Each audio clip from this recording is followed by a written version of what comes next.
இன்றைக்கி mushroom use பண்ணி ஒரு சூப்பரான சைட் டிஷ் ரெசிபி தான் ரெடி பண்ண போகிறோம். இது டிஃபன் ஐட்டம்க்கு மட்டும் இல்லைங்க, சாதத்துக்குமே அட்டகாசமாக இருக்கும். நல்ல காரசாரமாக சாப்பிடும்போது சாப்பிட்டுக்கிட்டே இருக்கிற மாதிரி தோணும். அவ்வளோ டேஸ்டியான மஷ்ரூம் பெப்பர் ஃப்ரையை எப்படி செய்கிறதுன்னு பார்த்துடலாம்.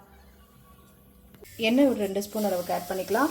1/2 ஸ்பூன் அளவுக்கு ஜீரகம், ஒரு மீடியம் சைஸ் வெங்காயம் பொடியாக கட் பண்ணது, 2 பச்சை மிளகாய், கருவேப்பிலை கொஞ்சம், இதெல்லாம் சேர்த்து நல்லா வதக்கிக்கலாம் ஃபஸ்ட்டு. இப்போ வெங்காயம் வதங்கிடுச்சு. இது கூட 1 ஸ்பூன் அளவுக்கு இஞ்சி பூண்டு பேஸ்ட் சேர்த்துக்கலாம். இந்த இஞ்சி பூண்டு பேஸ்ட்டோட பச்சை வடை போகிற வரைக்கும் வதக்கிக்கலாம். ஒரு மீடியம் சைஸ் தக்காளி பியூரியாக அரைச்சி வச்சுருக்கேன், அதை இது கூட சேர்த்துலாம். மஞ்சள் தூள், மிளகாய் தூள், சிக்கன் மசாலா, கரம் மசாலா, தனியாத்தூள், தேவையான அளவு நல்லா வதக்கி விட்டுடலாம். இப்போ மசாலாலாம் நல்லா குக்காகி நமக்கு எண்ணெய் பிரிஞ்சு வர ஆரம்பிச்சிச்சு. இந்த ஸ்டேஜில் நம்ம கட் பண்ணி வச்சுருக்க மஷ்ரூமை சேர்த்துலாம். கொஞ்சமாக தண்ணி விட்டு குக் பண்ணி எடுத்துக்கோங்க. மஷ்ரூம் நல்லா குக்காகி நல்லா எண்ணெய் பிரிய ஆரம்பிச்சிச்சு. இந்த ஸ்டேஜில் பெப்பர் தூள் சேர்த்துக்கலாம்.